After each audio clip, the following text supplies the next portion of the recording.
Hello everyone and welcome to a review for Nestlings by Nat Cassidy. Editing Christine here. Before this review for Nestlings by Nat Cassidy even starts, I realized I made a big mistake in my review and I wanted to apologize for that. I looked at, before I did the review, another author's portfolio, and I had that author's image in my head and I used the wrong pronouns for this author in the video. So I just wanted to make you aware of that. I kept saying she and she, her. Nat, for the about author, has he, him usage. So yes, please be aware of that. Um, so I do that throughout the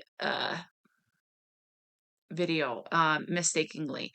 I just, that was my error. I should not be looking at other profiles, other author stuff before I do a book review. Lesson learned. I will not do that again. So again, throughout this, it will say she on occasion.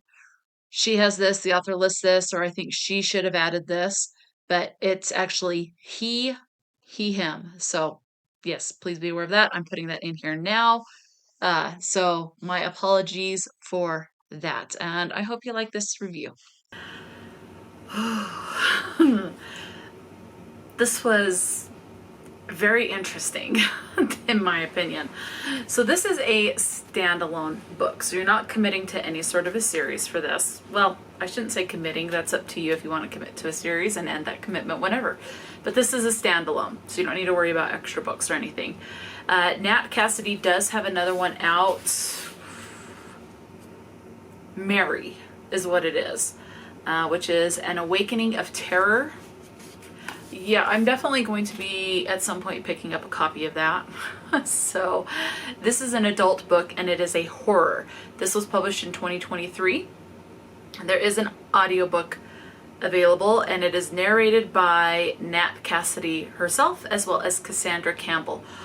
I could not tell the difference with who narrated what.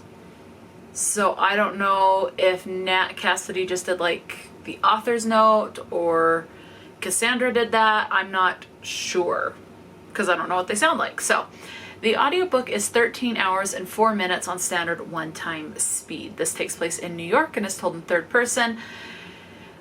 We have perspective of Anna, of Reed, of Frank, mostly Anna. Reed would come in second. Frank is an ex-landlord. And sometimes there's a perspective from other people. So there's at least like 5 different POVs, all told in third person. But the main one is from Anna and her husband Reed. So this one we are following Anna and Reed. They now have a child named Cassidy, right? Charlie. Charlie. They are notified that they basically won this housing lottery type situation where they get this room or this kind of like apartment at the Deptford Hotel.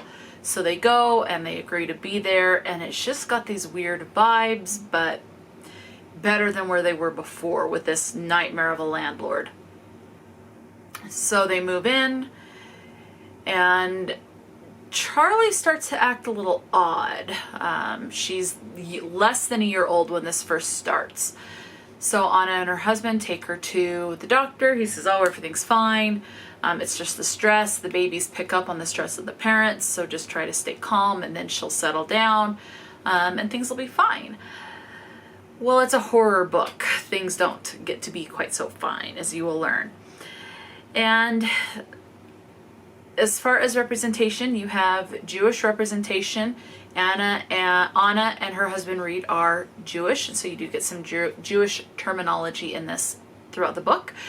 And Anna is paralyzed. She is in a wheelchair. So you do have some wheelchair use representation as well. So Anna and Reed are living in this hotel. Reed works for this, I think it's a law firm if I remember right. He's kind of like the glorified secretary there, does a bunch of stuff for them, answers emails, forwards things, answers calls, takes messages, runs errands, all that stuff. Well, he realizes there's this other area at the Deptford Hotel, and he meets this lady, Camilla. And he becomes kind of infatuated with her a little bit, and the things go from there as their relationship. I'm really trying not to give stuff away, because this is one that you definitely want to go into not knowing a lot of stuff. There's things in, like an inanimate object can feel like there's life to it, and so there's a lot of emphasis on that. But as Anna and Reed learn about certain situations, they do what they think is best for their family, for their child, so for each other, themselves and their child, Charlie. And those paths happen to be different roads. So Reed thinks it's better to go down one route, Anna completely a different path. And yeah, so that's pretty much all I want to say. I really think you need to go into this blind. Yeah, so I'm trying to think. It says, there's a paragraph on the back. It says, Reed dismisses disturbing events and Anna's deep unease and paranoia as the price of living in New York. People are odd, but he can't explain the needle-like bite marks on the baby. The needle-like bite marks, there's like one little blip of it, maybe a couple of paragraphs, and things like that. Bed bugs is talked about. A lot of other bugs are talked about, but bed bugs in particular are emphasized. So yeah, just use your imagination. It's a horror. So that's all I want to say without spoiling anything. Yeah. Now, I am going to read, as far as me giving you what I learned from this as far as content and trigger warnings, I'm going to read it because the author, Nat Cassidy, did insert a note that does list the content and trigger warnings. So again, as far as representation, you have Jewish representation and wheelchair use. Age, you have Charlie, who's this little itty bitty baby, to someone who's really old. I mean, that's it. As far as racial diversity, there was no emphasis. There was no talk of any racial diversity that I was able to pick up on. So it says in the note, a quick heads up about the content of this book. You are going to find marriage troubles, parental trauma, child endangerment, talk and images of infanticide, basically killing of babies, I think is what that is. Postpartum depression, suicidal ideation, bodily harm, ableism, internalized and externalized, anti-Semitism, internalized and externalized, claustrophobia, some gaslighting, and a whole lot of bug stuff. There's also a character who's a real racist, sexist piece of shit. So, and yes, I can attest to that. He is a racist, sexist piece of shit. So, and I'm not going to tell you who it is, but you pretty much learn, as you learn a little bit more about this character, you learn who it is. So, with that being said, in case you're still on the fence, let me tell you the word counts and see if that'll maybe sway you to pick it up or not. So the name God comes up 53 times, not in a religious sense. If at any point it did come up in a religious sense, it was very, very few. You have the term goddamn or goddammit coming up 27 times, shit 42, asshole 6, hell 37, fuckface once, damn or damn it coming up 27 times, bitch comes up 12, the name Christ comes up 12, and sometimes this is in a religious sense, referring to the Savior. Bastard comes up twice, breasts 4, not in a sexual way, more like just body and autonomy type of the situation. The word suicide does come up 3 times, and it is referenced more, but the word suicide is only used the 3 times. tit once, prick twice, the name Jesus 20, sometimes in a religious sense. The word Lord comes up 4 times. I don't think that was in a religious sense. Can't really remember, but it is in there. Bullshit comes up 5 times. Ass 16. Dick 4. Jerked off once. The term godforsaken twice. Son of a bitch 3 times. Hellhole once. Nipple twice. Laid once. Motherfuck once. Orgy twice. Badass once. Cunt once, balls once, and godhood once.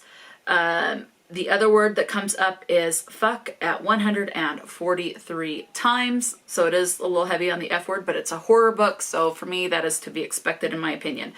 The other 2 things that you have, and this is what's going to sway some people, you have the F slur, and this is F like Frank, and this is the slur for someone who is gay. All right, and it is used in that term. The other slur that you have in this book starts with a K, like kite.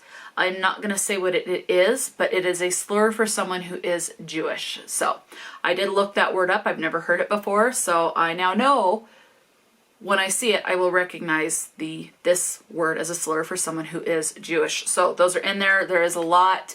Where the main characters are Jewish, there is a lot of anti-Semitism in this, so please be aware.